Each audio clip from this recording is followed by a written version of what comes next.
We've seen this kind of thing happen before. Once you start to get enough of an audience that they perceive you as a threat in mainstream media, in the mainstream comics, there's like a gag order. Nobody's allowed to talk to you. Nobody's allowed to just be friends with you. Nobody's allowed to just be friendly and normal or even act professional around you. We've, of course, reached this stage at this point. We've hit 12,000 subscribers this week. I'm now, of course, a staple writing at Bounding Into Comics, and the mainstream media is really, really scared of me already. They don't want me to grow. They don't want me to become the next your boy Zach. They don't want me to become the next Vox Day. I've seen this happen many times before, and this is the news that we're getting into. If you're new to the channel, my name is John DeLaRose, and I hope you'll subscribe because about 60% of the people who watch these videos for the first time aren't subscribed. I'd love to have you join us.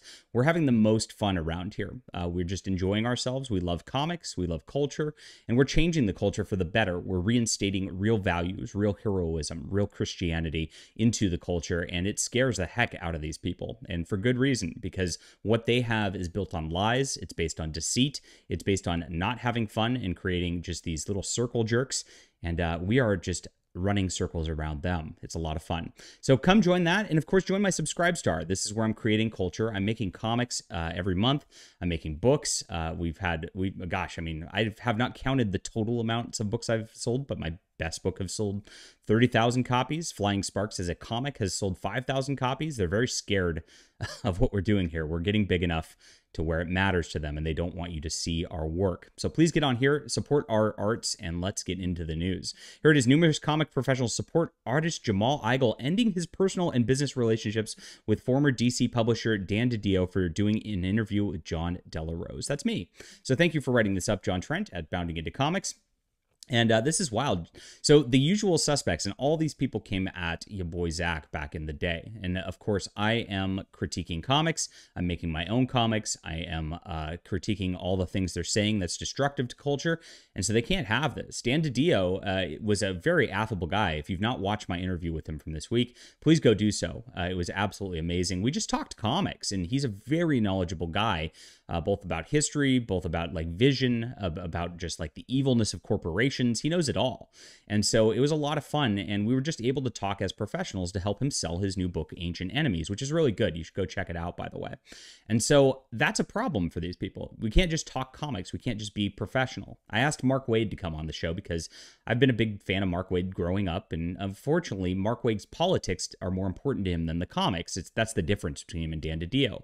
And that's what these people are trying to give the message to at the end of the day. The politics are more important than the comics.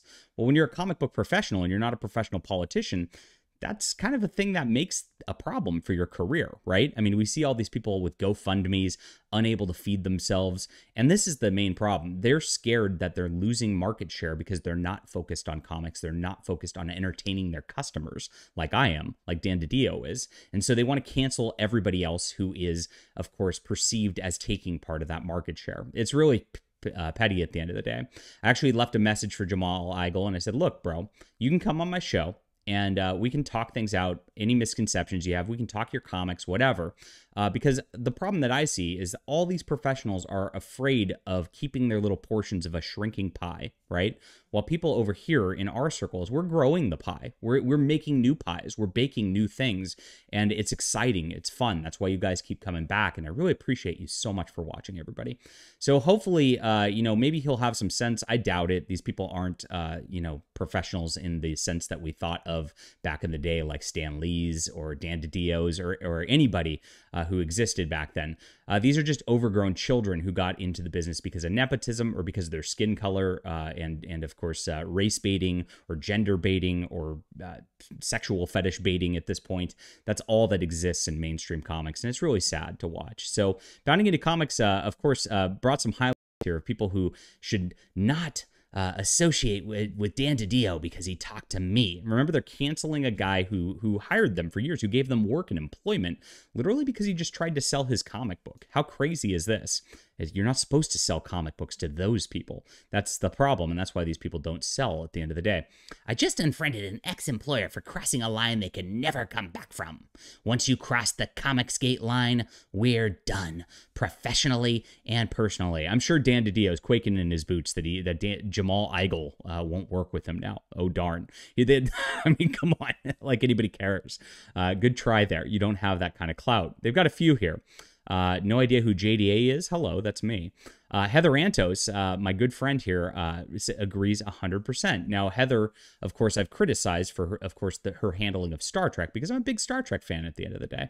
And since she took that property, she's caused a lot of trouble over there, and of course, caused IDW a lot of trouble over there. It's just reporting the news. There's nothing personal about this. I don't know the gal.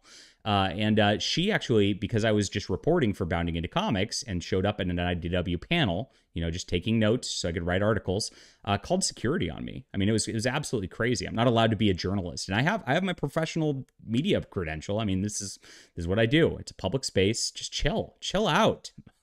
Gosh, these people are out of control. So here it is, completely understandable set. Here's Mahmoud Asrar, who's been on X-Men for a while. Incidentally, Mahmoud Asrar, you know, I like his art, and I've mentioned such on Twitter, and he's gone back and forth with me a couple times, and he actually was just really nice to me. So even though this guy is talking about this, Mahmoud Asrar didn't know who I was, and so and this is what it comes down to. It's not anything you do. It's who you are, and it's about identity, right? As much as they want to make identity the whole deal, that's all that matters to these people. So Mahmoud Asrar actually has liked a bunch of my tweets, has retweeted me before. So you are a hypocrite in this, because you're supposed to, I guess, research everybody you ever talk to rather than just enjoy comics together. You see how sad this is at the end of the day. Who should I not cover or support now, says Brent Shecker. Oh my gosh, graphic policy. Creator of Northgard and Angloman here. Good for you. It's tough to lose a business relationship, but it's worse to lose your self-respect. How are you? What's wrong with just talking comic books? These people are insane. Can you DM me so I don't work with them? Now, Bounding missed a couple interesting things here. John Trent, Pete Woods, who, of course, worked with Dan Slott on Iron Man and all that. Again, Pete Woods is another person whose art's pretty decent. And so we've talked on Twitter, and he's been just cordial with me. Now he's not going to be cordial with me, because, of course, he knows that the bad people are cordial, and the good persons, what they do is disassociate and try to ruin people's lives over this. Yes, that's what good people do, Pete Woods. Absolutely crazy, but it gets crazier. Here it is. Shit tends to cling to the toilet rim. Oh my gosh.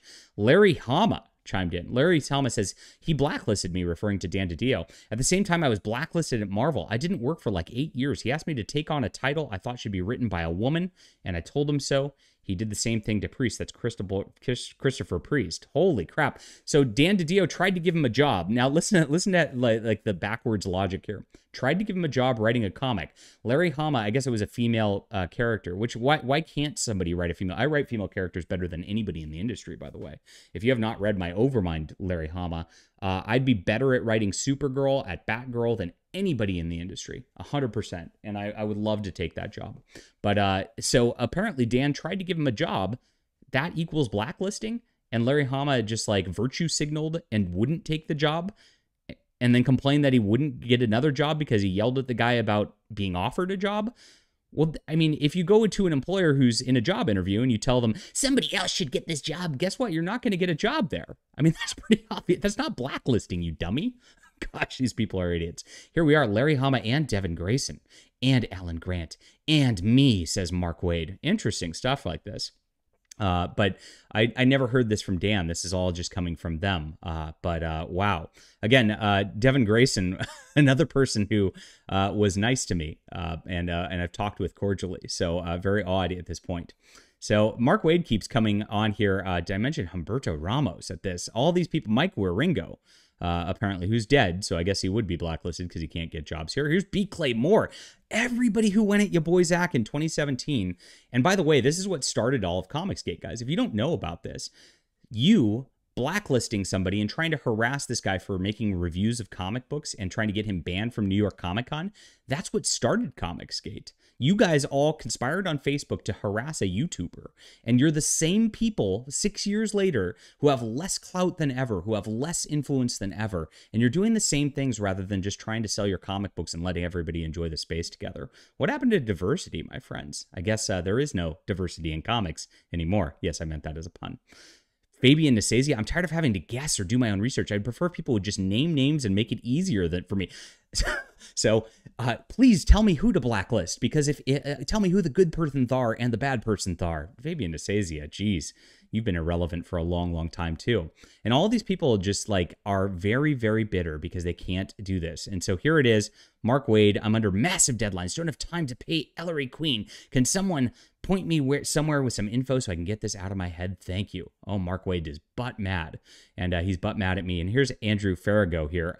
He didn't take the time to do a second Google search on his host and realize he shouldn't be a guest, or he's totally on board with some really hateful people. Or, hear me out, he just doesn't care and just wants to sell comics and talk comic books, and it's just called having fun. Chill out, guys. My God. Mark Waid's got more. And he keeps going, no benefit of the doubt. Not saying he aligns with them, but giving their ringleaders, that's me, attention, and allowing them to charge their viewers money to ask questions, unacceptable. It's called making money, Mark Waid.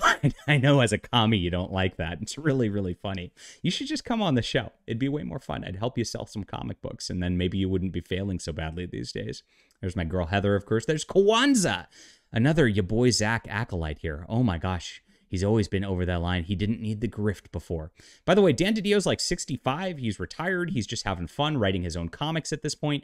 He doesn't need anything. He doesn't care. Ethan Sachs is on here. Richard Case. The whole group of your boy Zach's rogue galleries are just right in this thread. So funny. And they all hate me. Oh my gosh, do they hate me. And I've never talked to these people. That's the funniest part about all of this. Woo. Gosh, well, the comic industry's nasty, and you can see why it's failing so badly. When they want to act like this, when I've got a platform where you get 1,000 views, I've got Dan DiDio interviews got close to 2,000 views now, and those are people who read comics and rapidly are interested in comics. They buy my comics in the thousands. Like, why would you not want those people to buy your comics? Why wouldn't you just be nice and like we could just not talk about whatever political stuff we disagree with and just have fun together? But you know why. They're very sad. These are losers at the end of the day. We're growing, and we're growing in influence every day, and it scares the hell out of them because they know they're never going to have what we have here, and they know the comics they make are never going to be as good as what we have now, and especially the stuff that's to come. You can't wait. Check it out. All right, make sure to subscribe, my friends, because it's just getting started. I'm so excited for what we're building here. Hit the like and subscribe button, as I said. Leave a comment down below, and make sure to sign up for Subscribestar. Go buy the books. Check them out. Get Overmind from my online store. This is the best science fiction. If Heather Antos' Star Trek is garbage, this is the alternative right here. It's absolute beauty. You'll love it. I'll talk to you guys soon.